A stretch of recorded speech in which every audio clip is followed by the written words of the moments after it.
Hello, hello, hello, everybody. Welcome to March Book Club. My name is Megan Jean Smith, and tonight we are going to be discussing The Soul of Money by Lynne Twist. So I'll just give you a few moments while people come in and join. If you don't know me already, my name's Megan Jean Smith. I'm a money mindset and life coach for women. So I work with women a lot to do with what we're actually talking about tonight in book club. I help women change their lives by teaching them how to change how they think. And that is all connected to our perceptions of things like money, which is exactly what we're going to be talking about tonight. So I can see that there's a couple of people joining. As you come in, give me a little thumbs up or a hello in the comments. Let me know that you can hear me and see me okay. While we're getting started, I'd love to know where you're watching from. Where are you tuning in from? Oh, I got a thumbs up. Okay, awesome. I can't see who that's from, but I'm assuming you can hear me. Amazing. So let me know in the comments, where are you tuning in from? Say hello. Last month was very international. We had people tuning in from Ireland, which was pretty fun, and Sweden. So I love that. It's the afternoon. Laurel, yay, hello. I'm so happy that you're here tonight. Okay, let me look at my notes. What do I need to tell you? Oh, yes. So for those of you who weren't here right at the first second when I signed in, we are reading tonight The Soul of Money by Lynne Twist. This is one of I think it is the favorite of all the money books that I've ever read. And I'll get into talking about that tonight. It's not a how-to money book, as you know, if you have done it, but in a way, it kind of is, but in a how to think about money, how to have a stand about money, what are your values when it comes to money. I think this book highlights this so much. And if you haven't read it, because I know sometimes people joining haven't read it, this is not one to skip over. This is one that is a must read. And Lynne Twist is actually an incredible woman. She has been doing amazing work in the world with the Hunger Project. I believe she was involved in that heavily in the 70s and 80s, I think. I can't remember exactly. She says it in the book. And now she is part of an organization that look after the Amazon rainforest. So, yeah, she's a phenomenal mover and shaker and knows a thing or two about money and from a global world perspective. Hi, Isabel. Welcome. Where are you tuning in from? Isabel, are you in Australia? Okay, I just got totally distracted because I asked that question. All right. So let's just quickly go over how tonight runs. If you've been here before, you know the drill, but if you are new, here's how this works. So I'm going to pose questions. I'm going to ask you to put your answers in the comments box. Everybody's opinion is welcome. We want to hear what you have to say. And just a little tip. So often we think, oh, I don't know, like, I don't think my opinion's valid, or who would want to know what I have to say? We do. We all want to know. And sometimes what you have to say triggers something for somebody else who has a perspective shift just because of what you said. So please engage. We want to hear what you have to say. And also, it goes without saying, but be kind, be respectful. All right, let's jump in. I'm going to just go down my notes so I don't get distracted and forget what I want to say.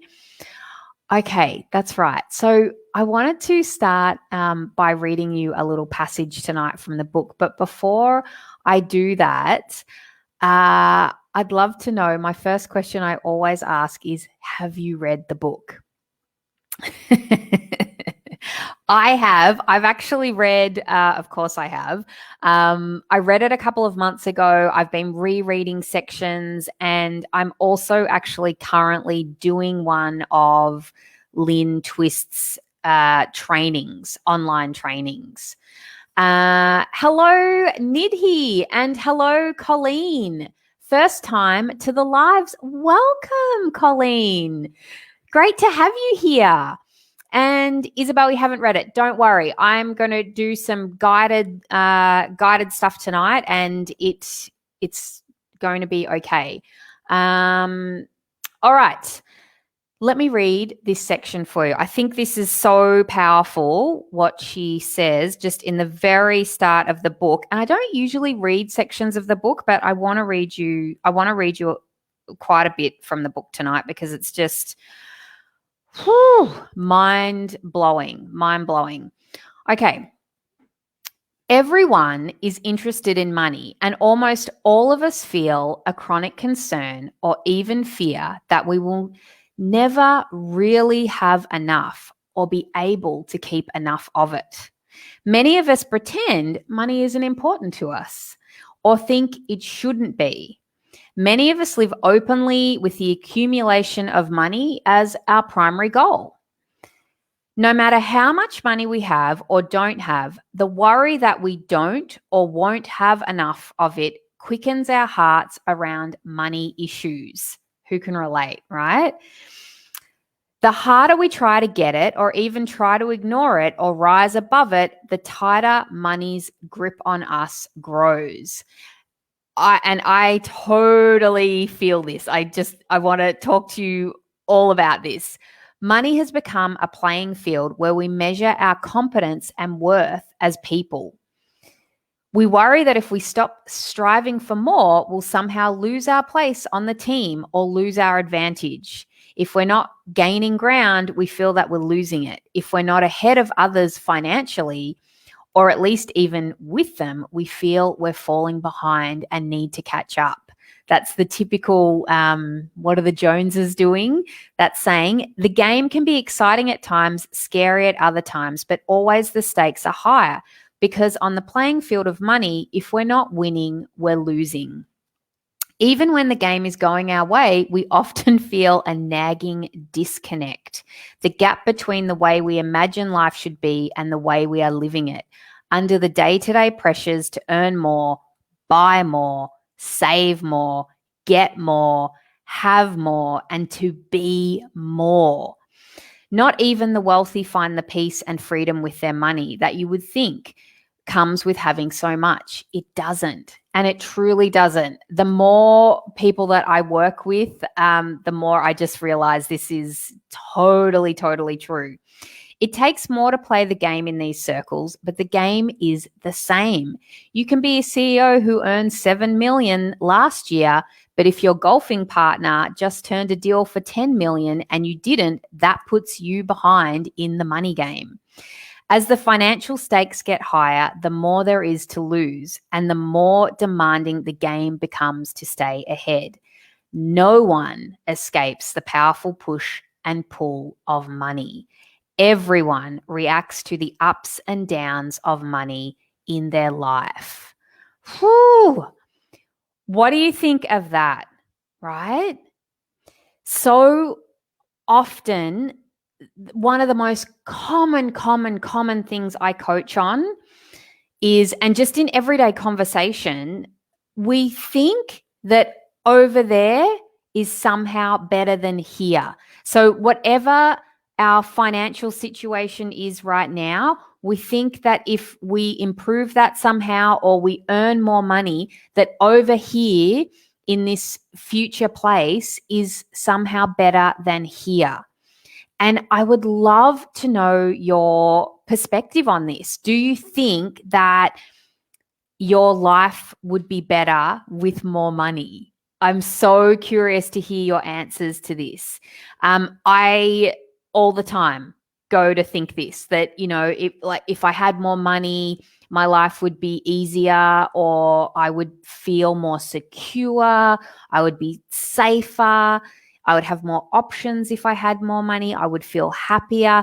These are all the thoughts that my brain likes to tell me is the case if I have more money. And I'm really curious to know what do you think? What do you think about having more money? Do you think it would be better than where you are right now? Really curious to hear your answers. Okay, and just going back to what a few people said before, Laurel says, yes, I read it when it first came out, rereading it with fresh eyes. Yeah. I think this is the kind of book that you could reread over and over and get so much out of. And like I said, Laurel, I have been doing Lynne Twist's True Prosperity course. She has some online courses through the Money Institute, I think it is. The name escapes me in this moment, but her institute, and it's the book on steroids. She takes it to that next level and applies it with lots of exercises that you can do. And I want to share some of that with you tonight. Nidhi says, I'm still reading it. Yeah. Do you think that your life would be better if you had more money? Write it in the comments. I'd really love to know. Nidhi says, we think grass is always greener on the other side, and we kind of tend to forget to appreciate life's little joys every day as a blessing. Yep. Yeah. 100%.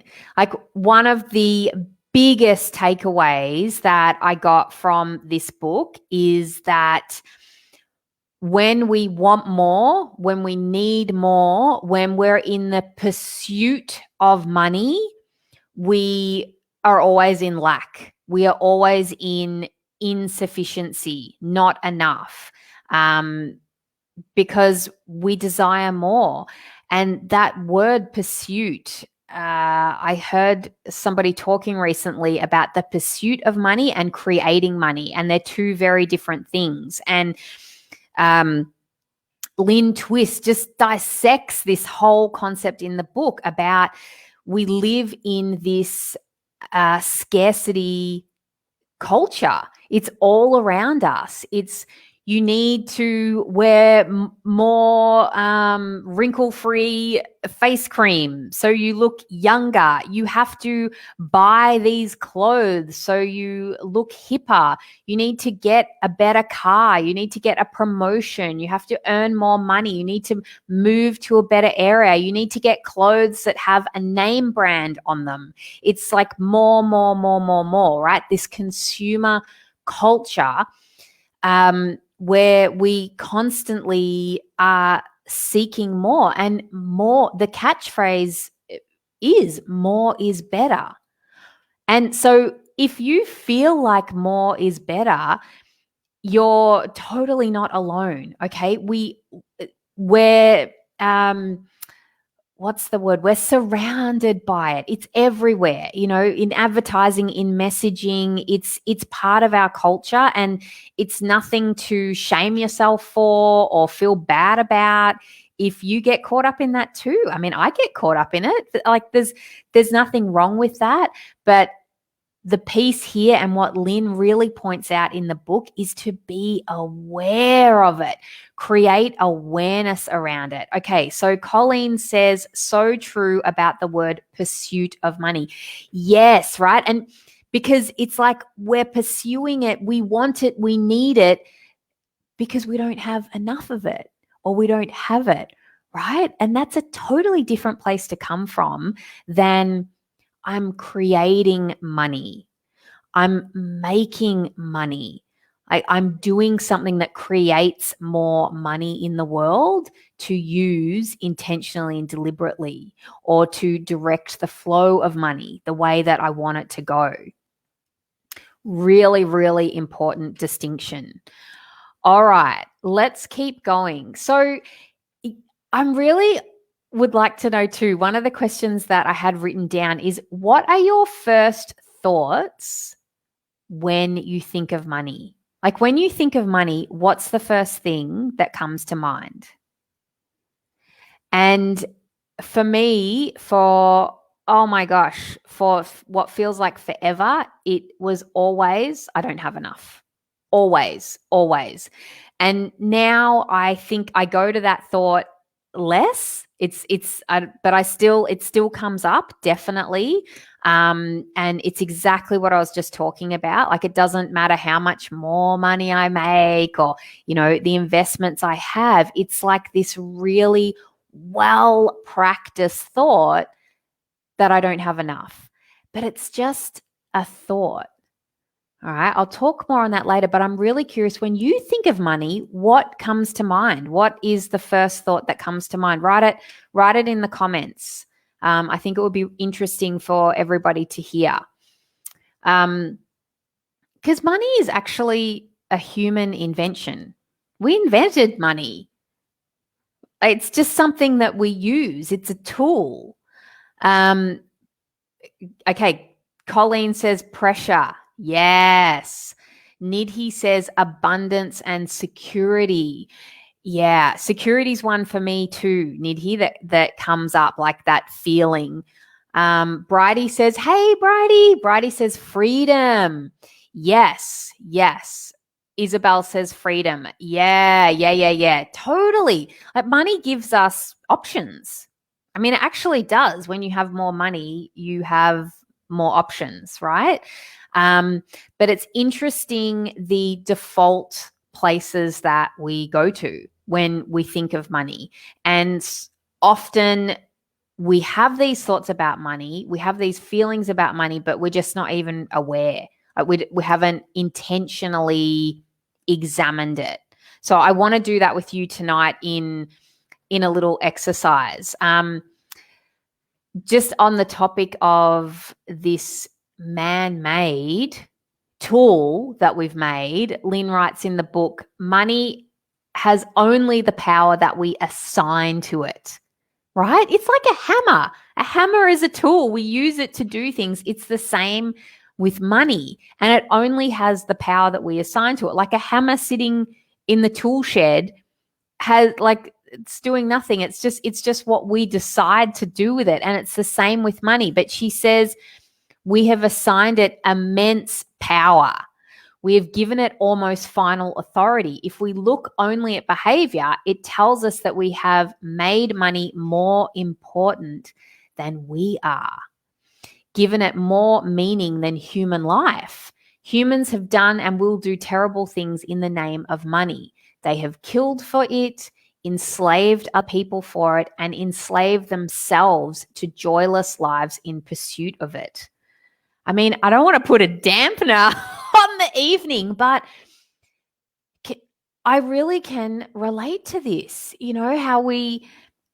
I know that we've all got a friend or somebody in our life who is unhappy.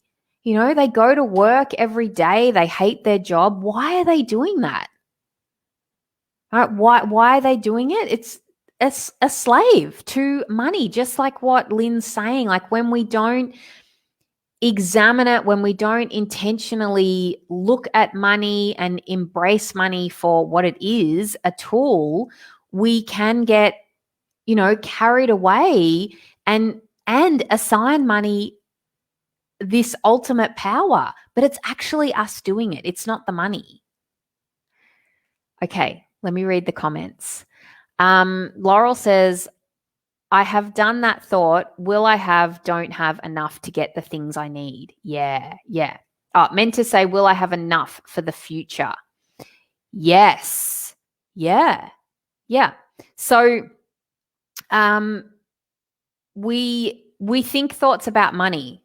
No big deal. We all think thoughts about money. But the thoughts that we think, are they helping us? Are they intentional thoughts that we want to think? Like I can tell you right now, me thinking I don't have enough money is totally not helpful. Even if in the odd case that I didn't have enough money, which is not actually the truth, it is still not helpful to think like that. because as Lynne talks about in the book, what we appreciate appreciates. So if we're constantly putting our attention on what we don't have or what we need or what we want more of, that's what we see. That's what we create. Like we're in this state of being of scarcity, like not having enough. And it's not just money. Like this relates to across the gamut of our life. You see it with people who their body image. It's like never skinny enough, never pretty enough, never, I don't know, nose small enough. I'm not sure. I'm just like trying to pull random things out. But, my car, it's not new enough, or the house, it's still not enough. It need like this constant state of being of scarcity.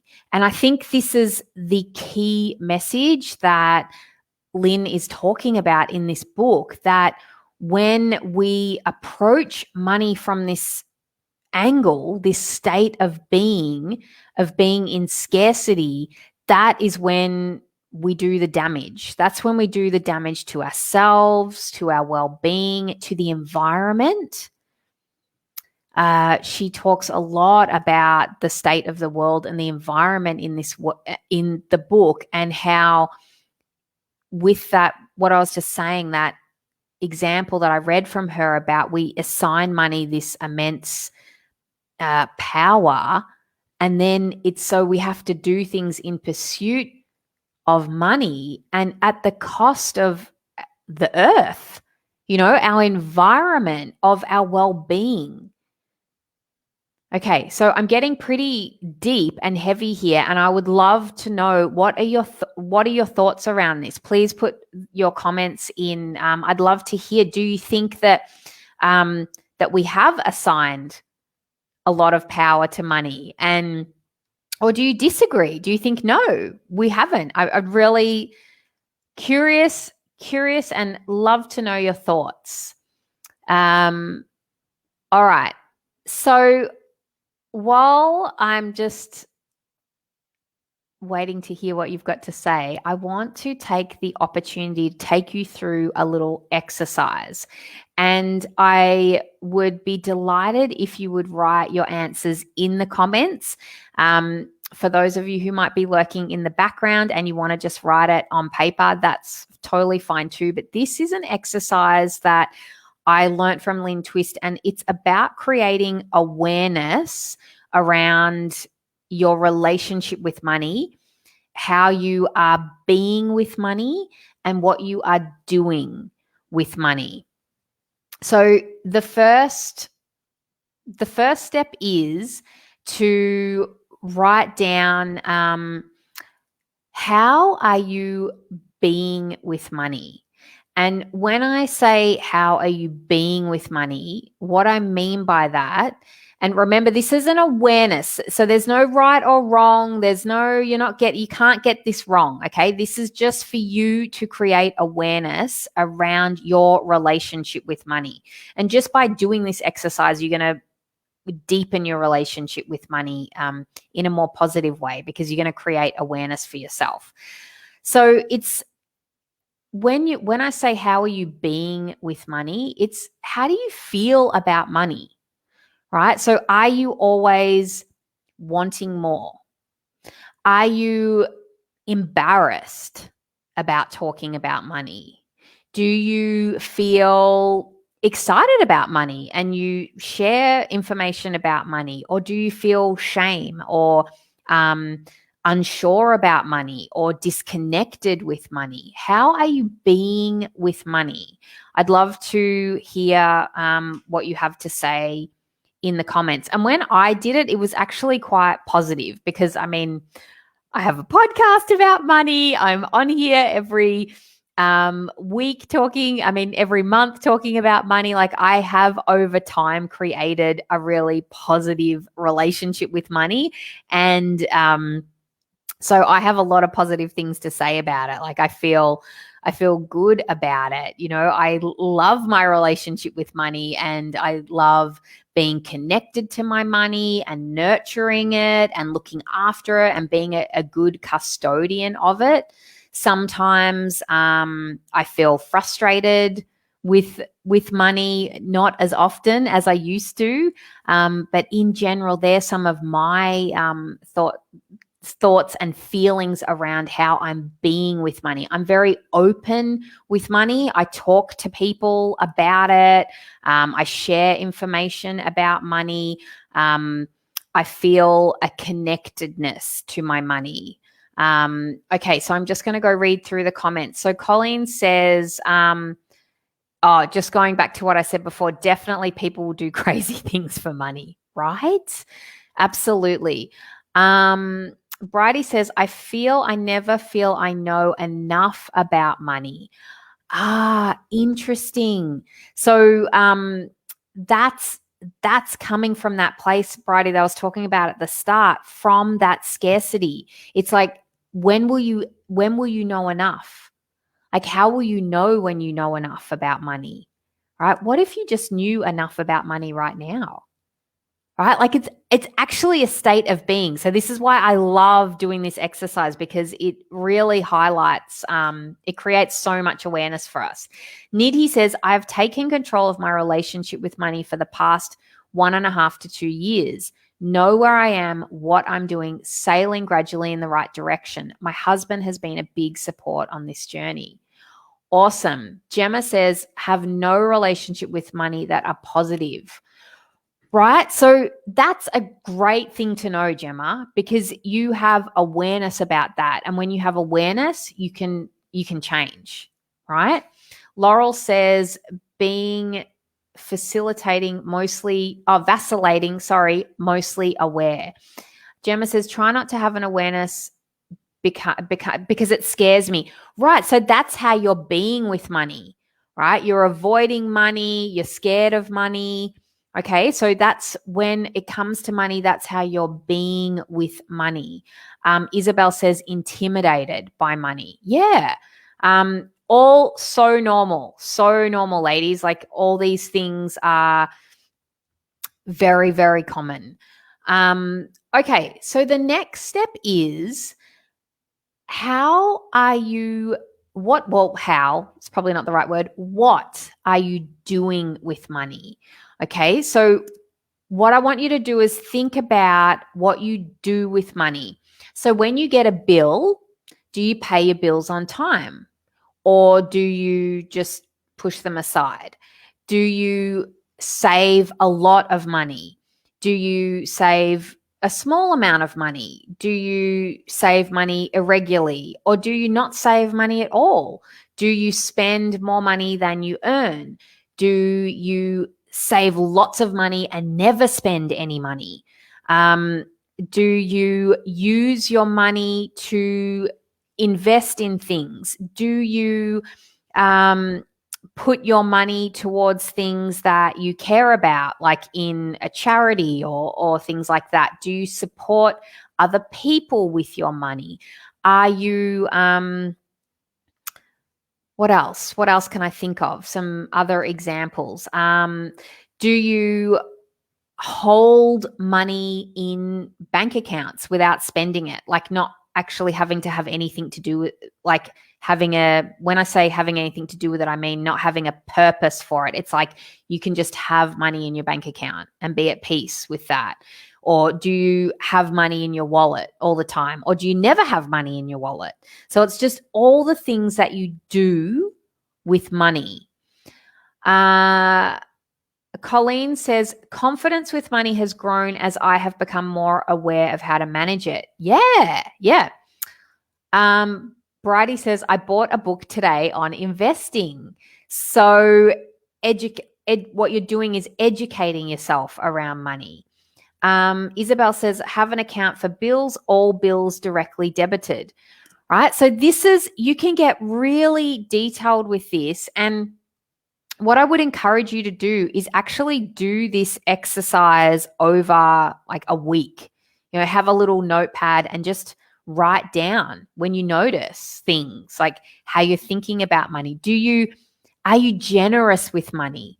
Do you shout people coffees, or are you always the one who spends the money? Like, are you always the one who pays for everything when you go out? Do you keep track of your spending? Do you not keep track of your spending? It's just all the things that you do with money. Let's have a look at some of the more. Isabel says she's saving for my first home. Right. So she's putting money aside. Nidhi says paying bills on time, saving some, investing some, have money assigned for different things, needs and wants. Yeah, when I did this exercise, what I found was there was quite a few things that I do with money that I absolutely love. And then there were some things that I was like, yeah, I want to change some things. There's some other things that I want to do with my money. And so it's a beautiful way to, again, I'm repeating and hammering home, just creating awareness around how you are being and doing money. And Gemma, this would be a perfect exercise for you. Something that's like really, it is actually safe because you're only writing things down on paper, right? You're just collecting data. You're just creating awareness around your own relationship with money. Laurel says saving, taking very few risks, paying bills, and now exploring ways to invest. Nidhi says it's a continuous process and it's good to refine it as per our individual circumstances at any point in time. Yeah, absolutely. What keep writing in your answers as you want, as you please, but I wanted to talk about one of the things that Lynne discusses in the book is the flow of money, like how money is all around us in the world, and it's like water, if you will. So you can imagine money being in your life like water, like it flows in, it flows out. Do you have like a little pond where some of it pools, or is there no pond? Does it just kind of rush through? But she gives this imagery of the whole community, like the whole world, like money ebbs and flows, and it's all around us. And when we create a healthy, clean relationship with money, we can decide for ourselves intentionally, how do we want that money to flow? So this is a really helpful exercise to do to get you just in the mind frame of awareness about what's currently happening with your money. What's the flow? Where's it going? Are you pooling it and holding on to it and scared to spend it? Because this is a funny thing, right? There's this topic that I keep mentioning called scarcity, and I'll go over this in a minute. But scarcity mindset, it's when we feel like we lack, or when we feel like we don't have enough, and when we feel like we need and want more. And the really funny thing is, though, is you can be in scarcity mindset and not have a lot of money, and you can have a lot of money and still be in scarcity mindset.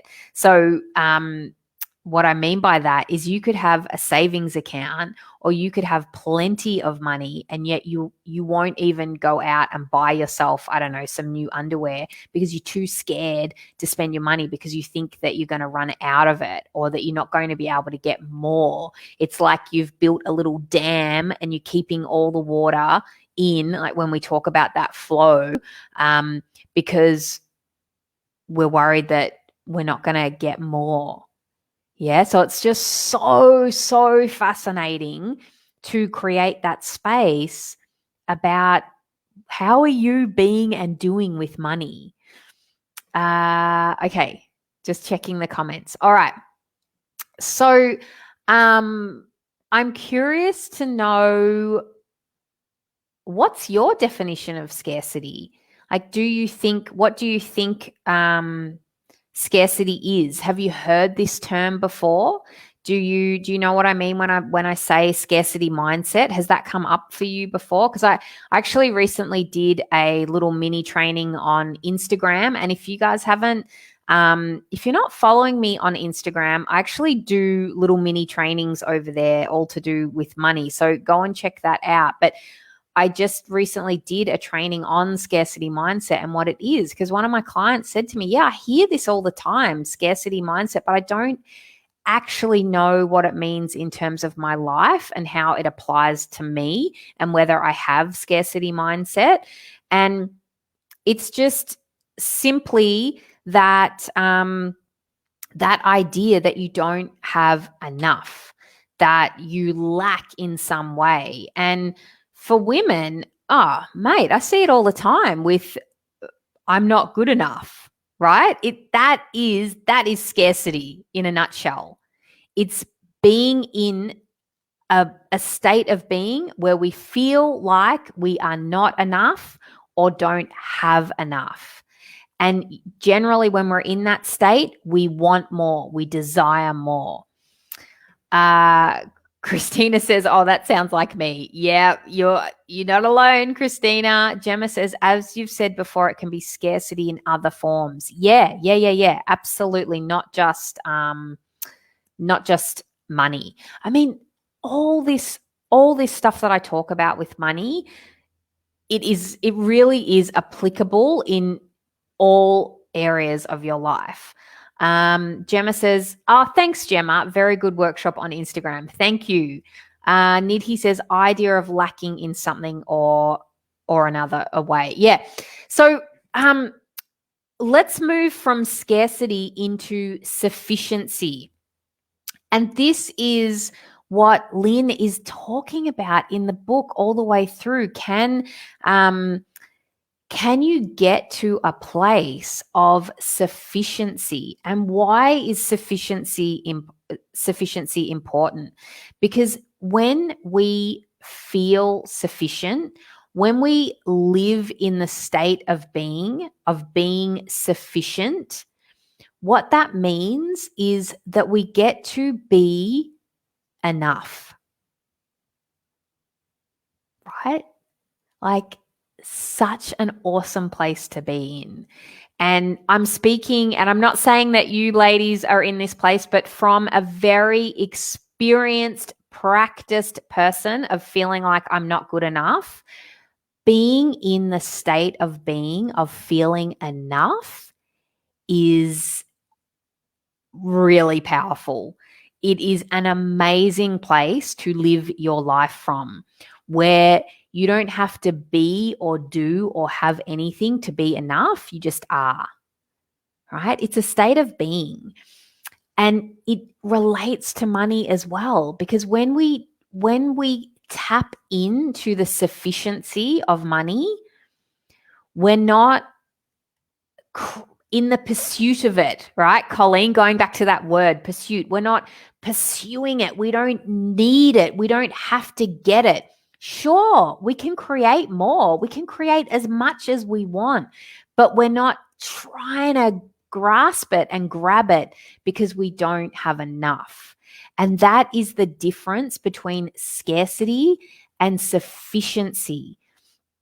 And we live in a world right now, and Lynne argues this in the book, where we have enough. We have enough for everyone, right? We have enough food. We have enough resources. But when we're in the mindset of not having enough, that's when you see the behavior of, well, we better look after our own. We've got to look after, we need to collect, we need to hoard, we need to buy a gazillion rolls of toilet paper, right? Remember last year? Because it's like there's not enough for everyone, and we need to make sure that there's enough for us. Are you getting what I mean? It's not an actual tangible, literal thing. It's a state of being. You can access and tap into sufficiency at any time. And the best way to do that I know how, is practicing gratitude. And the reason why practicing gratitude works is, I've talked about this in so many different ways on the podcast and in book club. What we practice, we get better at. So if we are constantly practicing looking for and seeing everything that we don't have, that's what we continue to create, and that's what we continue to see. That's what we attract to us. That's what what we appreciates thing. And that's what we're unconsciously looking for. Like, we're always looking for where we're not enough. That is, our brain just does things efficiently on repeat. And if we've always thought we don't have enough, we need more, your brain's just like, oh, right, okay, cool. Yep, here's more evidence that we don't have enough. Oh, here's some more evidence over here that we need more. And we just create more of not having. But when we're in sufficient mindset, and I want you to start thinking about what you're grateful for, because I'm going to ask you to write it in the comments soon, is when we are in the energy, the mindset of sufficiency, we just get to be and appreciate what we have right now. And it's a state of being. And I can tell you from experience, it is so much easier and more joyful, and just a happier place for me personally to be when I'm in the energy of sufficiency. When I just live in, I have enough, I am enough, I'm so grateful for all the things that I have. And I would love for you now, because I think this is a nice closing exercise to do, just as we come to the end. I would love for you to write in the comments what you are grateful for. And I'm going to say some things that I'm grateful for right now. I am so grateful for the invention of this microphone. It makes the sound quality so much better when I do these online audios. I am so grateful for my children and their health, and that I have access to modern medicine. I am so grateful to my best friend, Anna, in Sweden. She is the bomb. She is the best. I love her dearly. I am so grateful that I have her in my life. I am so grateful that I have you, all of you here with me, joining me and talking with me about your thoughts about money and learning and growing together. I absolutely am so grateful for that. And I'm grateful for you guys who watch this later and that you connect with me. And I don't even know who you are, like, because people just watch this later, and I am so grateful for that experience. So what are you guys grateful for? I really want to read it in the comments. And I'm just going to go back to what some of you were saying before. Laurel says, I love the notion of sufficiency and so counterintuitive to mainstream consumer thinking. Yeah, consumer thinking, it's just all around us. Guys, come on, I want to know what you're grateful for. Just one thing, one line, a beautiful practice. Nidhi says, totally agree. Practicing gratitude is a great way to appreciate what we have, what we get to be, what we get to do. Yeah, 100%. I actually have a little journal that I keep next to my bed, and I go through phases in and out. Like, sometimes I write in it every night. Like, I end the night on what I'm grateful for. I don't do it all the time, but I do it when I think of it. And yeah, it is such a powerful and quick way to shift out. Yeah, Christina, I said my scarcity mindset stems from my childhood. Christina, this exercise is perfect for you. It is training your brain to look for what you already have. It is training your brain to see everything all around you, all of the stuff that you have, all of the beautiful things that you have in your life. And the more you practice that, and I'm not kidding, because sometimes when you're not in that state of mind, it feels like, really? But the more you practice it, the more you're just in that state more often. And you see what you have all the time. And I find the more I practice gratitude, the less I desire things. The less I feel like I need that thing, that I whatever it is, the latest new pair of shoes or something. It loosens that. It just dies down. It's like, I don't need anything. It would be great to buy those pair of shoes, right? Like, this is just an example, but the energy totally shifts from this need, lack, want to have. I have more than enough. There's more than enough for everyone, right? Such a beautiful place to be in. Okay, I want to read your comments. Laurel says, I did Buckminster. Oh, hang on. Where'd it go? I did Buckminster Fuller's simulation game on sufficiency a few years back. Enough for everyone. It was really powerful. Oh, I think Lynne Twist talks about this person. It's a person, right? It's a man. Correct me if I'm wrong. I'm sure that sounds familiar. I'm not sure if I don't think it was in the book. Maybe it was, but I know that she talks about it in the workshop I've been doing with her. Bridie says, I'm grateful for time with my kids. Yes. And for the ability to think critically. Yes, I can learn anything. Oh my gosh, Bridie, I love that. Christina says, I'm grateful that I'm living in Australia during the pandemic. Yes. Leslie says, I'm grateful for a growth mindset and books and all the food we need. Oh, yeah. Yes. Isabel says, beautiful friend Sim, super intuitive, grounded, and loving. Oh, I love that. Laurel says, grateful for my home and my community. Grateful to be generating an income doing work I love. For Tai Chi, yes. Grateful for technology to connect with family. Awesome. Nidhi says, I'm grateful, so grateful for my family and their health. Oh my gosh, feel like just reading all your comments, I'm feeling so good. Can you just feel how it just shifts you? My friends who are now family, I'm grateful for my work, a job. I love working with some amazing people. Grateful for my photography, grateful for living in Sydney, grateful for every smile around me. I'm grateful for every little way I can be there for my loved ones. Grateful for every time I speak with my parents, partner, in-laws. Grateful to be there for my little one, for his little special moments as he grows, and the list goes on. I love it. Colleen says, grateful for so many things, but tonight, grateful for family and friends and Facebook Lives to learn more to help me grow in understanding money.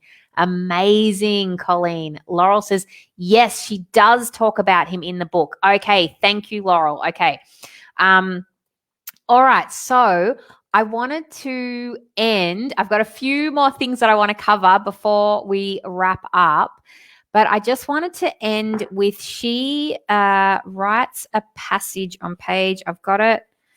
Okay, so this is what Lynne ends the book with, which I think is beautiful. She says, I challenge you to use the money that flows through your life, and it does flow through all our lives, to express the truth and context of sufficiency. I challenge you to move the resources that flow through your life towards your highest commitments and ideals, those things you stand for. I love that so much. I challenge you to hold money as a common trust that we're all responsible for using in ways that nurture and empower us. Oh, man, that gives me chills. And all life, our planet, and all future generations. I challenge you to imbue your money with soul. your soul and let it stand for who you are, your love, your heart, your word, and your humanity. Oh man, that's what money's for, guys. Like, that's what we get to use it for. We get to create it doing what we love. We get to create it and use it in the world for the world that we want to create. I mean, it is such a beautiful tool that is available to all of us. And it's just all about how we approach it, how we think about it, what we do with it. All right. So I have talked a lot tonight about scarcity mindset and sufficiency, and I'm actually doing a workshop on this. So I wanted to let you know before I let you go. I did a workshop on this last month through Life Coach University. They are a pay it forward platform where you can go and you can participate in workshops. You can get coaching from trained coaches like myself for free. And I just want to give you the details here. It's scarcity versus abundance mindset. If you came in the past, I'm doing the same workshop, but I'm doing it live. So you never know what you're going to get. And it's always great to consolidate your learning. So you are more than welcome to come again if you have participated before. If you haven't, I really encourage you to come to this free workshop. It's on Tuesday, April the 13th at 8 p.m. Australian Eastern Standard Time. So that works much better for those of you who are in Europe. I was requested by some European friends, please do one at a different time frame. So that's what I'm doing. You need to go and register at thelifecoachuniversity.com. You just scroll down the page and you will see my workshop there. You just click on it and register, and then you will get the webinar link emailed to you. So you need to register to participate. That's happening in a couple of weeks. I also have to tell you what we're reading next week, next month. The Compound Effect. This is a goodie. It's Jumpstart Your Income, Your Life, and Your Success by Darren Hardy. We talk about the compound effect with money, like with saving, but what about the the compound effect with your life? Like what you do, how you live your life, and how you can compound the things in your life that you do to create the results that you want. There's a lot of practical stuff in here, and I'm really looking forward to sharing this with you. If you want to join in on book club, all the information is always on the Money Mindful website. Tonight or tomorrow, I will put up the new link for the new month for the book we're reading. The details are always there. The link to Facebook is always there. You can buy the book through the website. Like there's a link there straight away for your convenience that you can get the book. And you can also go back and see previous book clubs that we've done. I always upload this live on the website. I upload any podcast episodes or interviews that I've done with the author on that page as well. So if you go to the Money Mindful website and just go to book club, and it's all there. All the past book clubs are there that you can watch.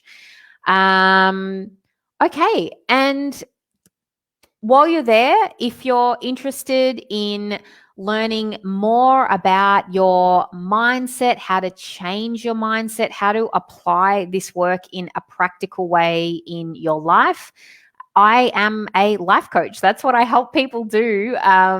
That's my job. So if you are interested in working with me and you want to find out more about that, you can also go to the Money Mindful website, and I offer a consultation that you can do with me. And that means that you can work with me for an hour to talk about what your problems are that you want to solve, where you want to get, and I bridge the gap for you in a way that, I let you know what that's like to work with me. So if you're interested in that, you can also find out any of that information on the Money Mindful website. Okay, I think I have covered everything. Thank you again. Thank you so much for being here tonight. I'm trying to get book club down to finish a little bit earlier so we can get to bed, but there's so much to talk about. Mwah. Nidhi says, thank you so much, Megan. Definitely grateful to be part of this book club and to grow and learn with you. Me too, Nidhi. Thank you. All right, friends. See you next time.